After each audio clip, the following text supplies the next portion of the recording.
Welcome everybody. We're going to take a fascinating trip through the realms of form criticism in this video. We're going to look at how Islam shaped its sources. We'll look at the tradition that's attributed to Abu Hurayra, or a group of traditions really that are attributed to him in the Hadith collections about Abraham, Sarah, and Hagar, Ishmael, that whole story.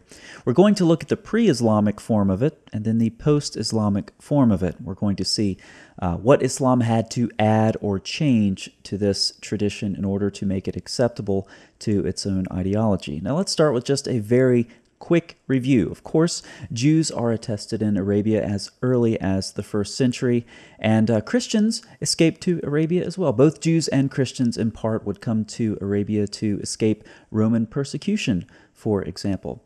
And so by the time we get to the 6th century, we have much evidence attesting to the presence of Jews and Christians in Arabia. I have some sources up on the screen if you'd like to look at the topic of Arabia prior to the Islamic period. Now, Jewish and Christian settlements were scattered around Arabia, and we know from pre-Islamic Arab poets that there were even some of these communities scattered along caravan routes, even into central Arabia. Now, these communities were, for all intents and purposes, culturally and ethnically Arab. Reuven Firestone concludes the common assumption that all pre-Islamic Arabs were pagan prior to the lifetime of Muhammad is simply erroneous. And when the diverse people groups of pre-Islamic Arabia would get together and trade, they would swap stories as well as goods. They would even have annual trading fairs where they would all get together and, of course, trade merchandise as well as, no doubt, compare oral tradition and compare worldviews among their contemporaries. But all of this changed with the arrival of Islam. One result of the great changes brought about by Islamic domination of the Arabian Peninsula was that the once colorful fabric representing the diverse religio-cultural expressions of the 6th and 7th century Arabia survived only as disjointed remnants. Some pre-Islamic legends survived through reinterpretation according to the developing religious standards of early Islam, but more often, certain bits and pieces of ancient tales survived as they were reworked into the legends, evolving to serve as foundations for the newly developing religious system.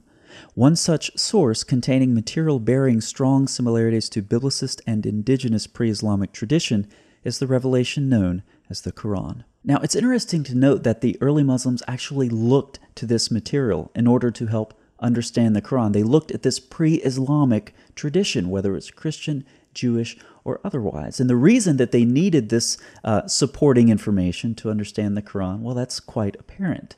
One reason I'll mention is not the topic of this video, but it's interesting to note, and that is that apparently Muhammad was crossing lines of literary genres with the Quran. And so the poets would use a poetic diction, which was different from vernacular Arabic. And Muhammad's contemporaries weren't expecting the use of this poetic diction in the Quran, and so that's why they accuse him of being either a poet or a mad poet. So perhaps these criticisms of Muhammad's contemporaries make a bit more sense now. They were not expecting this type of genre, of literary genre, in the Quran, and so this caused a lot of confusion, and it was confusing. How do we interpret this? How do we exegete this stuff? And so they turned to external sources. Now, the other reason can be exemplified with Surah 38. In a previous video, we talked about a couple of verses from this surah. We have Solomon and the subjecting of the wind, and the builders and the divers, and bound in shackles and devils. So what's going on here? Well, the Quran assumes that you're familiar with Solomonic literature, and if you are, you can follow the story. If not, well, you're really not going to know what the Quran is talking about, as it just gives you bits and pieces of information in hopes that you can fill in the blanks. And early Muslims would fill in the blanks with Jewish and Christian tradition. They would use this to inform their understanding. But as Islam spread over a more diverse area, standardization was needed. An Islamic framework needed to be set into place and maintained. And so Jewish and Christian tradition fell out of favor, and what arose to take its place were, of course, the Hadith collections and the Sirah and the Tafsir, based on all of these. And so Islamic scholars became concerned about the effects that these lingering extra-Islamic traditions were having on Islamic exegesis. And so they wanted to remove them. But in some cases, it was too late. Some material deriving from Biblicist and pre-Islamic pagan environments had become so well integrated into Islamic lore that they were included in the most respected collections and cited freely in authoritative exegesis of the Qur'an. Now, Islamic scholars even coined a term for these traditions. They call them Israeliyat. This would be literally translated of Jewish origin, referred to as Israelite tales. And so when Islamic scholars would run across these stories or remnants of these stories still lingering in Islamic tradition, they would call them Israelite tales, and they would dismiss them not on the basis of their historical credibility or lack thereof, but simply on the basis of their content. In fact, however, stories or legends that are specifically designated by medieval Muslim scholars as Israelite tales cannot be found in Jewish literature, at least not as they are found in Islamic sources. A story deemed by Islam as an Israelite tale is actually a unique and authentically Islamic tale. So what we're going to do now is look at one of these tales. We're going to look at the core elements of this narration. Again, these are narrations attributed to Abu Hurayra. We're going to look at the core pre-Islamic traditions and then see what Islam did after the fact to make this tale one of its own. So you can see the elements on your screen, just a rough outline of the story with Abraham, Sarah, and Hagar. I have some Jewish sources down here with asterisks. These are elements of the story that are traced back to Jewish sources. But you can see, if you wanted to pause the screen and read through it, the narrative can be constructed from Christian and Jewish sources. It's really not that difficult to see where it comes from. You'll see that I have missing here 1, 3, and 12. These are the Islamized elements. Okay, so this is the pre-Islamic form. Now I'm going to show you the Islamized version. All I've done is fill in the blanks with 1, 3, and 12. We're going to talk about these elements. Abraham told only 3 lies. Abraham speaks with Sarah, tells her not to contradict him. And then down here, Abu Hurayra adds a closing statement, something like, this is your mother, O people of the water of heaven, or something similar. So what we're going to do now, we've seen the form, the Jewish and Christian form, or the combined form from those two sets of traditions. And then we've looked at the Islamized version. We've seen 3 elements that Islam added. Okay, now let's isolate those. All right, now we have them together on your screen, elements 1, 3, and 12.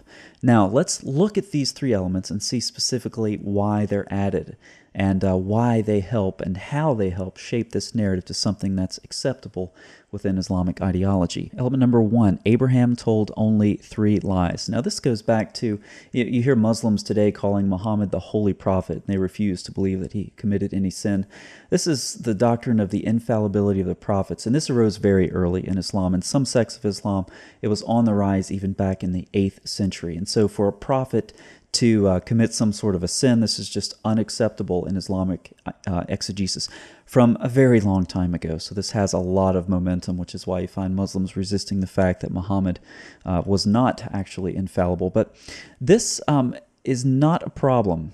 That may surprise you. Abraham told only 3 lies, and it's not a problem, it hasn't been a problem historically in Islamic exegesis because Abraham was lying for God. So there's no theological issue here. However, this element that has been added to this tradition does something very important. You see, I have Surah 37:89 and 21:63. These are different verses in the Quran that talk about Abraham's other 2 lies. Okay, so do you see what this has done here? In saying Abraham told only 3 lies, and one of them is in the context of this story with Sarah and Hagar and Ishmael, etc. In saying that Abraham told 3 lies, this tradition that goes to Abu Hurayra allegedly links this element with the Quran. You see that?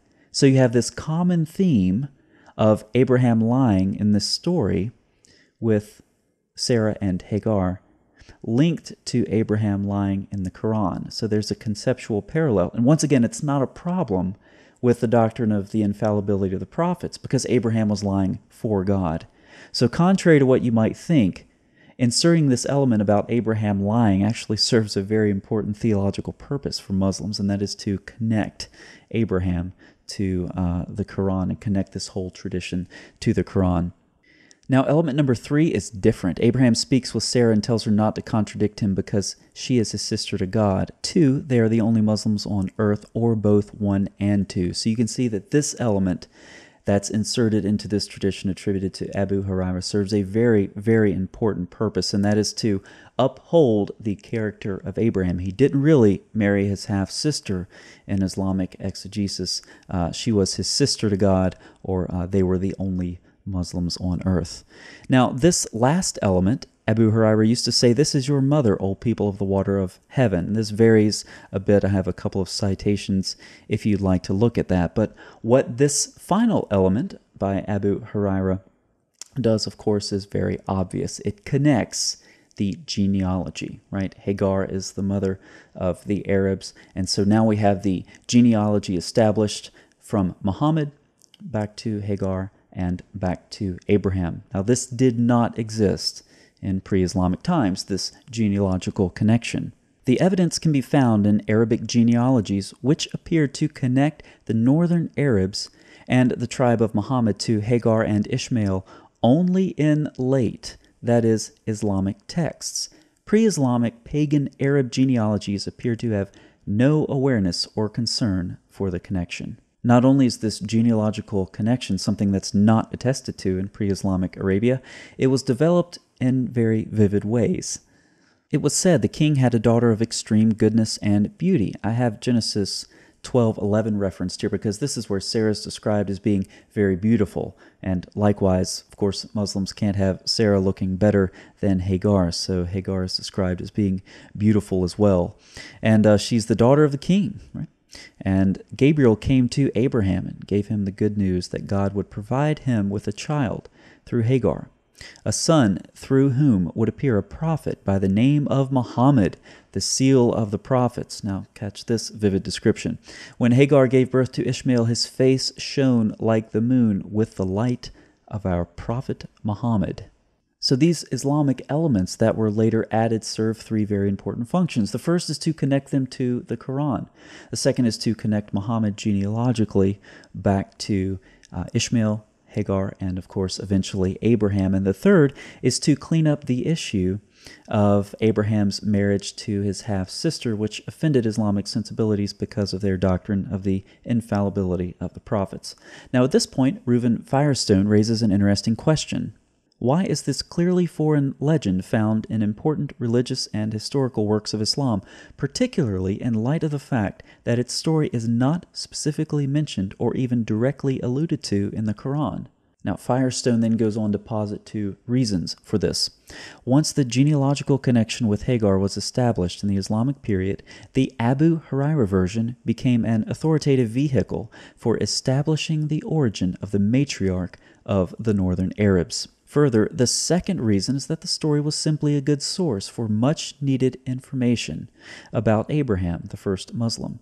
It became a natural exegetical narrative as a midrash, filling the gaps within Quranic references to Abraham's immigration and subsequent adventures. So let's do a quick review of what we've covered so far. Jews and Christians in pre-Islamic Arabia, of course, we talked about that, and the diversity in pre-Islamic Arabia.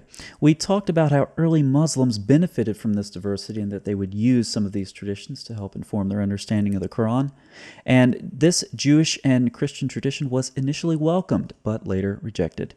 Some of these traditions survived, revised in Islamic ideology. We did a case study of the Islamized narrative elements with the story of Abraham, Sarah, and Hagar as attributed to Abu Hurayra, and we talked about why, possibly, Abu Hurayra's tradition became dominant. I hope this video has helped you see how Islam shaped its sources. They would simply take pre-existing traditions and adapt to them, change them, add to them, subtract from them freely in order to suit their own agenda. They didn't seem to have any regard whatsoever for historicity while they were doing this. They would pick and choose and change what they didn't like. For those of you who engage in critical discussion with modern Muslims, you know that well over 1,000 years later, not much has changed with this methodology or lack thereof. As they say, plus ça change, plus elle même chose. The more things change, the more they stay the same. Thanks for watching.